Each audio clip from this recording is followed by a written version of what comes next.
Nos dias atuais, o povo que diz ser de Deus, a igreja que diz ser cristã, em sua grande maioria, não tem a Deus como um ser pessoal, movido, portanto, por uma vontade, inteligência e sentimentos, porém perfeitos, santos, sagrados e puros. Acham impossível ou praticamente impossível respeitar, servir e adorar a um Deus que sente também raiva, ira ou ódio, pois analisam esses atributos de Deus baseados nos seus próprios, que são pecaminosos, falhos, humanos e diabólicos. Eles aceitam que Deus é amor, como nos revela a primeira carta de João, capítulo 4, versículo 8, porque se servem dessa afirmação para benefício próprio, fazendo com que o amor de Deus seja profano, injusto e infiel, pois reduzem o amor perfeito e puro do Senhor a um sentimento injusto, banal e de troca de favores. Estão com isto mostrando que não conhece a Deus e nem a sua palavra, e muito menos tem intimidade com Ele. Criou-se atualmente no meio daqueles que se dizem cristãos uma falsa imagem de quem é Deus e passou-se a adorá-la, crendo que aquele ser criado na mente e no coração para satisfazer interesses próprios, para realizar vontades humanas, para exaltar o homem, fosse o verdadeiro e único Deus que se revela nas Sagradas Escrituras. Hoje, o Deus da grande maioria dos cristãos existe para tão somente abençoá-los e lhes dar vitória. Um Deus que é totalmente diferente e oposto do verdadeiro Deus da Bíblia.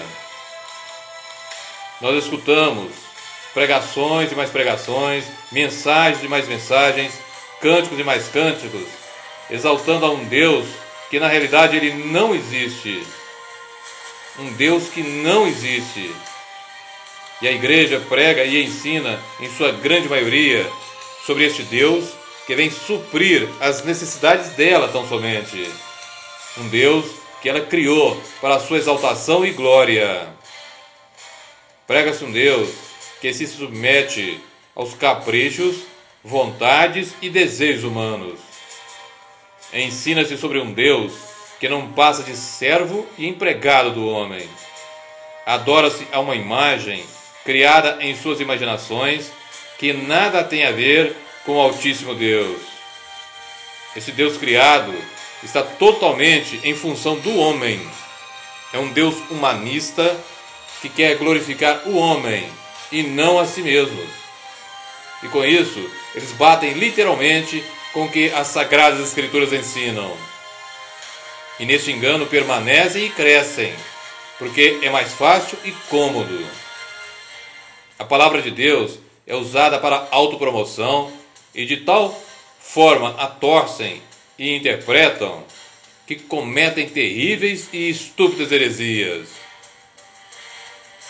Será que o povo de Deus tem coragem de conhecer o seu verdadeiro Deus? Se não tem, não são o povo de Deus. Se aqueles que dizem ser o povo de Deus não têm coragem de conhecer o verdadeiro Deus, eles não são o povo de Deus. E você, que se diz cristão, tenha coragem de se voltar para o que as Sagradas Escrituras ensinam sobre Deus e desfazer de si mesmo essa tremenda idolatria na qual você vive, professando a fé num Deus que sua imaginação criou. O que realmente importa não é o que você pensa sobre Deus, mas o que as Sagradas Escrituras ensinam sobre Ele. Eu repito, o que realmente importa não é o que você pensa sobre Deus, mas o que as Sagradas Escrituras ensinam sobre Ele. A grande maioria das igrejas que se dizem cristãs acreditam estarem certas mesmo vivendo um imenso engano, porque se esqueceram que mesmo que a taça da misericórdia de Deus seja muito grande, ela acaba por se encher um dia, e quando isso ocorre, a misericórdia se transforma em juízo.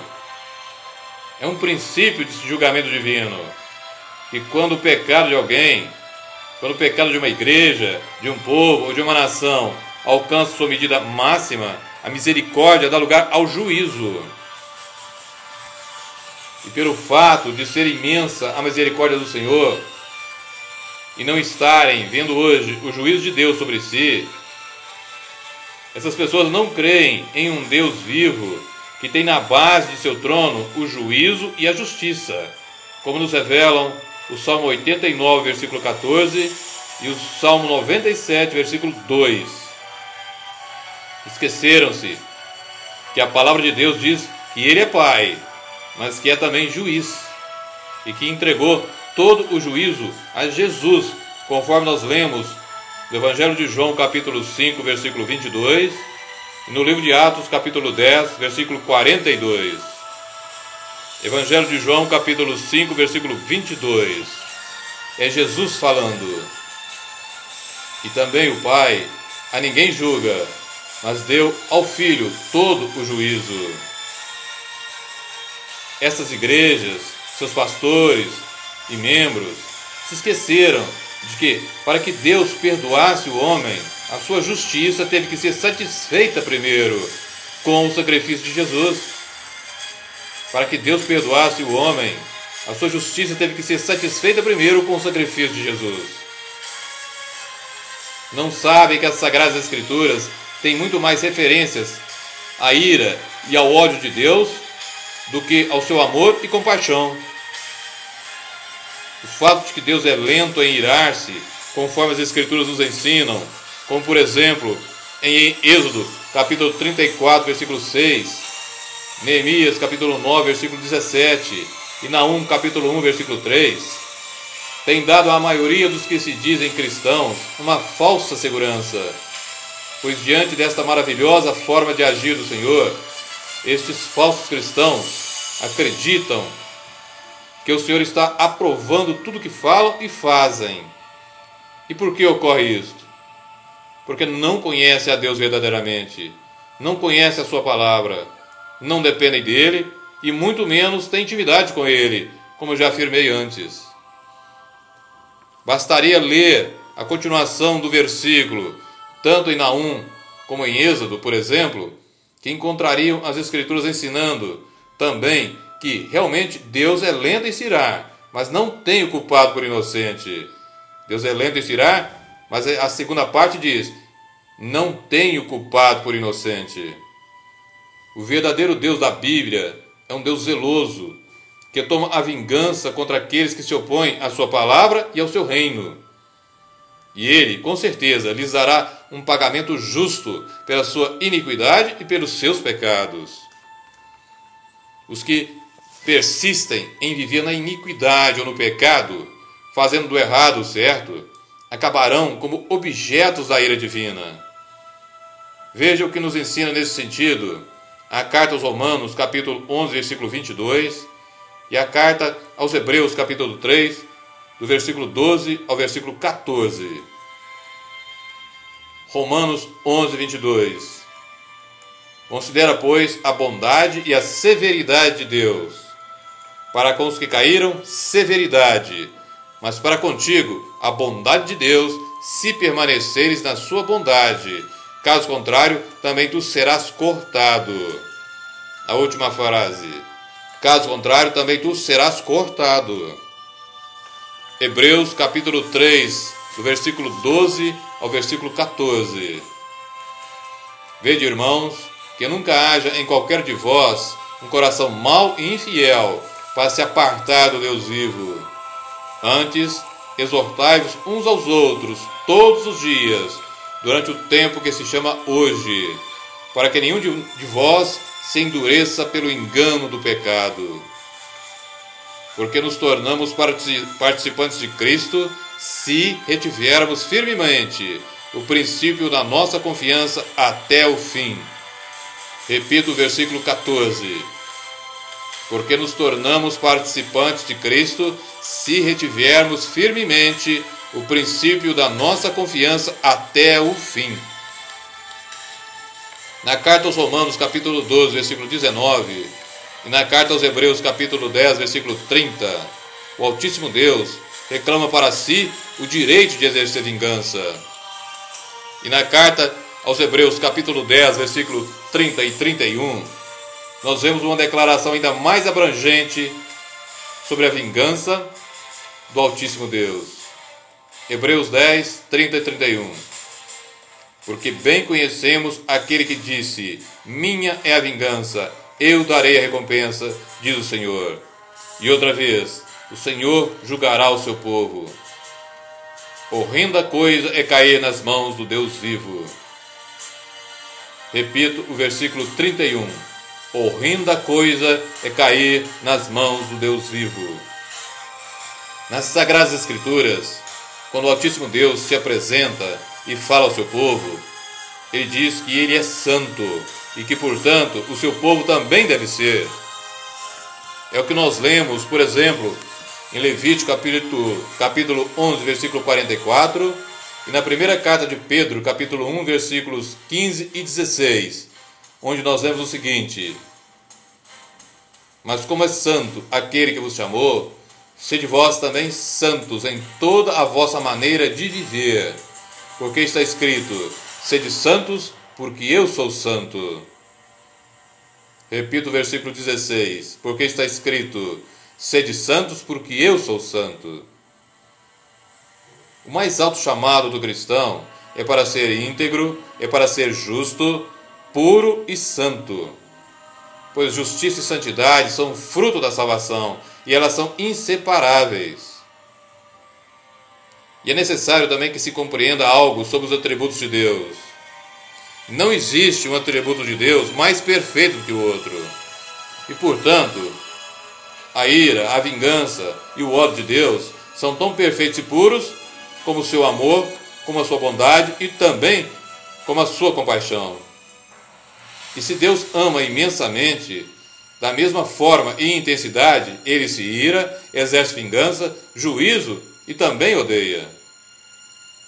Veja o que nos diz a carta aos Hebreus, capítulo 12, versículos 28 e 29. Pelo que, tendo recebido um reino que não pode ser abalado, retenhamos a graça pela qual sirvamos a Deus agradavelmente, com reverência e piedade, porque o nosso Deus é um fogo consumidor. O Senhor está nos ensinando com essas palavras a como proceder diante do reino que Ele dá a todos os seus.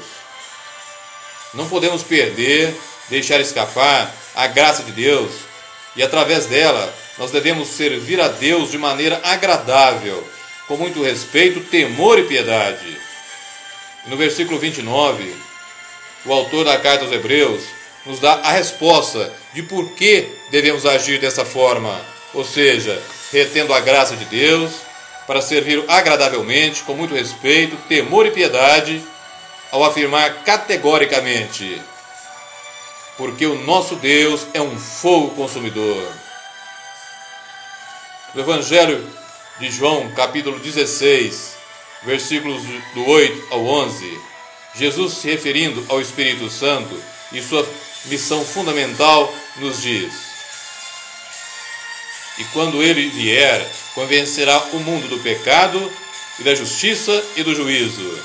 Do pecado, porque não crê em mim. Da justiça, porque vou para meu Pai e não me vereis mais. E do juízo, porque já o príncipe deste mundo está julgado. Portanto, convencer o mundo do pecado, da justiça e do juízo. O Senhor não disse que Ele convenceria o mundo do amor ou algo parecido. É quando compreendemos também que qualquer igreja que não expõe claramente o pecado, a responsabilidade do pecador, e nem o leva ao arrependimento e à justiça que as Sagradas Escrituras nos ensinam, não procede do Espírito Santo e, portanto, não tem como ser cristã. E em uma igreja assim, Deus não está presente. Eu repito, numa igreja assim, Deus não está presente. Pois a primeira carta aos Coríntios, capítulo 14, versículos 24 e 25, nos mostra claramente que a presença de Deus em uma congregação é reconhecida pela manifestação do pecado do infiel, ou seja, os segredos do seu coração são manifestos, e pela sua consequente convicção e salvação. É assim que nós vemos claramente que a presença de Deus se faz presente numa congregação. É pela manifestação do pecado do infiel, quando os seus segredos do seu coração são manifestos, e pela sua consequente convicção e salvação. O foco principal de todo o ensino de Jesus e do Novo Testamento é a justiça e santidade. E ninguém alcançará a justiça e a santidade exigidas por Deus por suas próprias forças, ou vivendo e tolerando o pecado em sua vida, e muito menos não se rendendo incondicionalmente e cada dia mais ao Espírito Santo. Pois só Ele pode e transforma literalmente o homem, produzindo um novo nascimento e a regeneração. É onde se compreende ainda mais que o verdadeiro Evangelho de Jesus é o Evangelho da justiça e da santidade, e nunca o chamado Evangelho do amor, como a maioria das igrejas ensinam e pregam, e menos ainda o da teologia da prosperidade. Pois ambos nasceram no coração do inferno, e com certeza para lá levam os seus. Em Isaías 51, do versículo 1 ao 3, o profeta Isaías descreve a essência do ministério de Jesus. E no Evangelho de Lucas, capítulo 4, versículos 18 e 19, o próprio Senhor, se referindo a si mesmo e ao seu ministério, citou Isaías 61, do 1 ao 3. Lucas 4, versículos 18 e 19. É Jesus falando. O Espírito do Senhor é sobre mim, pois que me ungiu para evangelizar os pobres, enviou-me a curar os quebrantados do coração, a apregoar a liberdade aos cativos, a dar vista aos cegos, a pôr em liberdade os oprimidos, a anunciar o ano aceitável do Senhor. O Senhor não incluiu uma frase da profecia de Isaías 61, do 1 ao 3, que diz o seguinte: o dia da vingança do nosso Deus. Jesus não incluiu o dia da vingança do nosso Deus, porque esse dia só ocorrerá agora, no tempo do fim, quando da sua segunda vinda. O que eu quero dizer é que o juízo de Deus sobre todo mundo se aproxima. Não duvide, ele se aproxima. O dia de cada um dar conta de si mesmo a Deus está muito perto. Veja como nos fala sobre isso a carta aos Romanos, capítulo 14, versículo 12. De maneira que cada um de nós dará conta de si mesmo a Deus. A prestação de contas é individual e não cabe recurso. Eu repito, a prestação de contas é individual e não cabe recurso.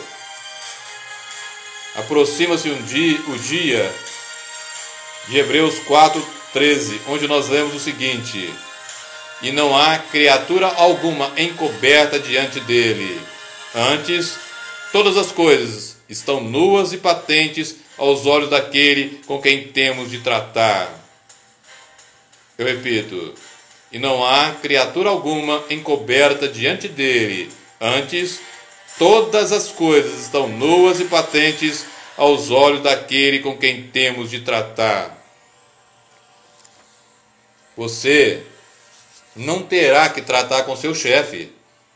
Você não terá que tratar com seu gerente, com o dono da empresa que você trabalha. Você não terá que tratar com o governador, com um juiz humano falho, que julga segundo uma lei também falha.